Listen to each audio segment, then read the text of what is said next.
Hi everybody and welcome to Say Rugby Magazine. Mark, welcome. Thanks, Kev. How are you feeling? A lot stronger by the day. Thank you. Okay, that's great, man. It's short and concise. I guess the question on my mind and maybe other rugby pundits out there is when is rugby starting for South Africa? All the indications are in an ideal world, they wanted it to be a competition going by July.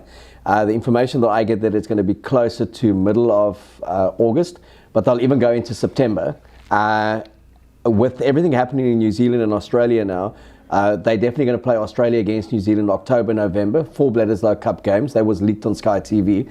But Andy Marinos, Sanzar's CEO, was interviewed a couple of days ago, and he said they'll do everything to try and get a version of the Rugby Championship played, even if that means locating the teams in New Zealand to play it.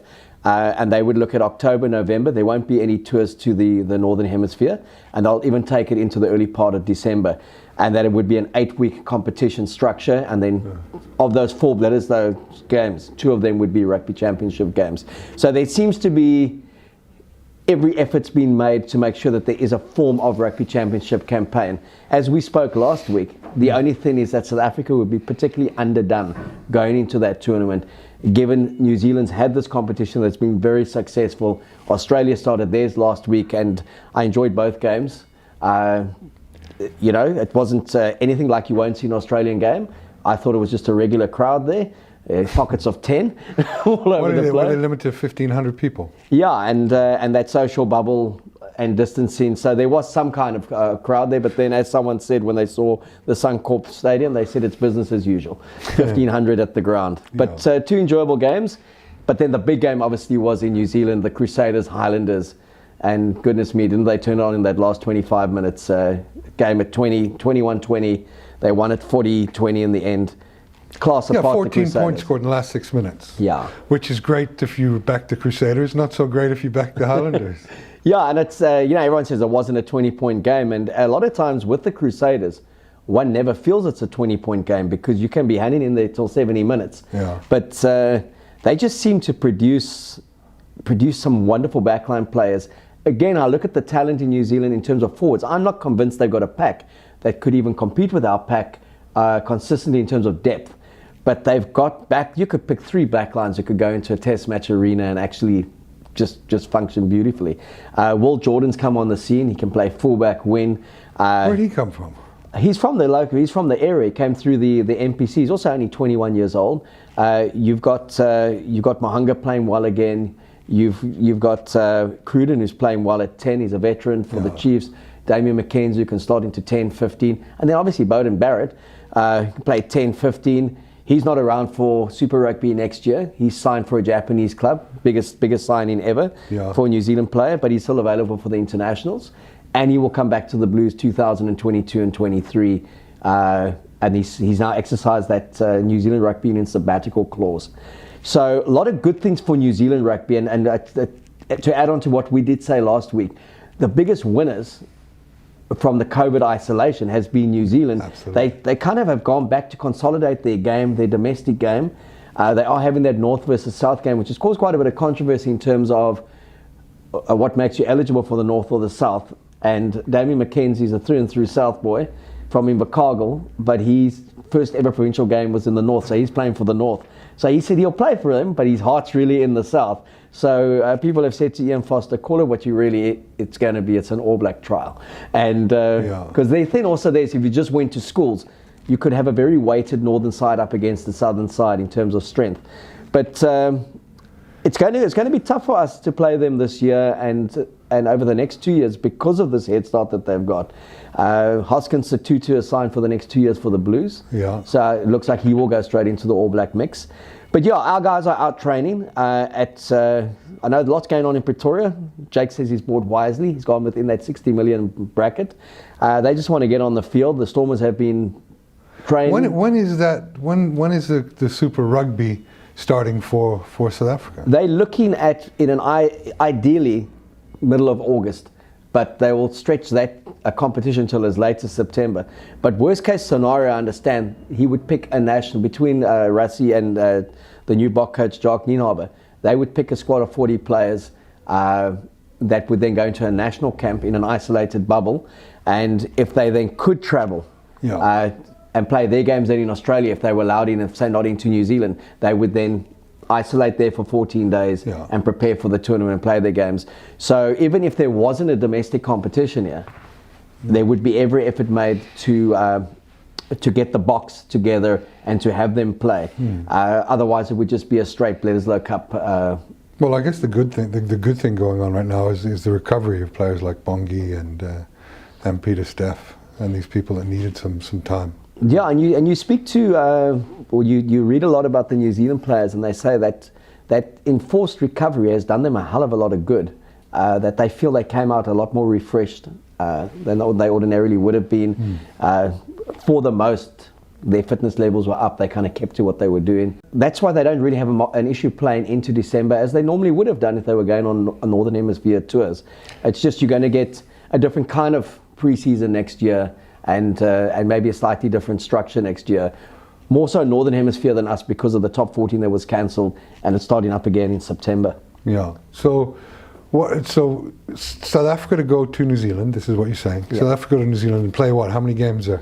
Well, if this is what they're still discussing, whether they would be based in, if there's still an issue with our country as well in terms of the travel, then to get the competition done, they may host the competition either in Australia and New Zealand or just in New Zealand if it's deemed to be the safest place. And then Australia, Argentina and South Africa would fly in, do that 14-day quarantine and actually play the tournament over a period of 6 to 8 weeks at various grounds around New Zealand. So the key there is that they give the broadcaster games. Yeah. And that kind of then keeps that broadcasting deal intact. And but all the information I get back speaking to people who are influential in making these decisions is that there's been huge understanding from the broadcaster. There's a hell of a lot going on behind the scenes to try and make these games happen. Yeah. And New Zealand's response to these matches in Super Rugby Aotearoa is that they've not had COVID cases from the grounds. There's not been infections, so no one's reporting on that, so let's report on that. It's been a great success. It's been a wonderful success. You had 43,000 at Eden Park. You've had 20,000 plus down in Dunedin. You had 20,000 and 15,000 at the Chiefs ground. The one that wasn't as big was the Hurricanes, their home game. But by and large, big crowds, and it's just been business as usual. But there's been a hell of a lot of respect in the way people have interacted and not been silly about it. But they've come to the games, they've enjoyed the games, they've had no issues with players. There's a hell of a lot of hugging and celebrating and high five going on. Scrums are in contact with each other at the breakdown. Not one positive test afterwards, not one infection. So that is the good news story for me, that it can be done. And over the next 3 months, I expect it to be done in most rugby playing countries, including South Africa. Okay, well, thanks, Mark, for that insight. Big weekend, big game this weekend. Yeah, no, that's kind of like a bit of a Springbok All Black game, and like the Springboks being the Blues. Like everyone knows they could be strong, and now they are strong again. But how strong are they really? Yeah. And it's down in Christchurch as well. So whether Dan Carter makes the 23 or not, we'll see. I think they've really earmarked him to play in the second half of the competition. But he'll give some insights. But to be ironic, that the only game he plays, or the first one, is against the Crusaders, where everything's happened for him. But we will see. Just you asked again last week, are they the real deal? I don't know. We'll see just how good they are. They're a good side, the Blues, well coached. Yeah. But I still think we're just starting to see the class of the Crusaders come through in this competition. They started a week late, and now it looks like it's business as usual. And in Christchurch, I've got to back the Crusaders, and I think they'll win a bit more comfortably than some people may think, given the Blues are 6 in a row going into this, and in this competition, 3 from 3. Yeah, I mean, without seeing the teams and everything else, my gut call is Crusaders, but let's see how the teams shake out and if there's any late injuries concerns. And interesting though, what I've seen with Robinson's done in the first 2 matches, the last 2 matches, is how he's been prepared to rotate and to play his squad. To have David Havili coming back, starting at 15, Will Jordan going to the win, Sever Reece to the bench, coming on and making an impact. David Havili can play at centre. Mahanga's got through these games with no issue. they've lost Scott Barrett for the competition, but they just also is a freshness around the Crusaders. Yeah. Well, he's just a bloody good coach, isn't he? He is a bloody good coach, and South Africa can be thankful that he's not coaching the All Blacks. I think Rassie and Jacques Nienaber, when they saw that, they were like, there is a man upstairs who's looking after us. A very interesting poll that was done in New Zealand last week. A radio host got 75 of the current Super Rugby players to take part in a questionnaire anonymously on the All Black coaching structure, and the majority of them aren't in favour of Ian Foster's appointment. No. They also not in favour of the coaching structure of his support team. But the coach who came out the front runner and the most popular out of those 75 players was Tony Brown, who marginally edged Scott Robinson. And they believe that would have been the best combination for New Zealand. Yeah. And that's who Scott Robinson wanted to go in as his running mate. But Tony Brown said, I'd committed to Jamie Joseph for Japan. I'm loyal to that. And with Aaron Major at the Highlanders. But, geez, I just really think they've lost a golden opportunity. And you just look at Foster and he doesn't inspire confidence. And it's like one of those guys that... Is he our Poto human? I don't know if he's as bad as Poto human, but you know what he is? He could be kind of like... Could be our Alistair Coetzee. I just don't think Rudolph Straley. Yes. I just don't think we could be putting 50 points on them regularly like they did on us. But yeah, and we're talking about just how they've got it all right in the last couple of months. So wonderful to see their good players playing club rugby when they got off. And a wonderful story was Dan Carter going down to Southbridge.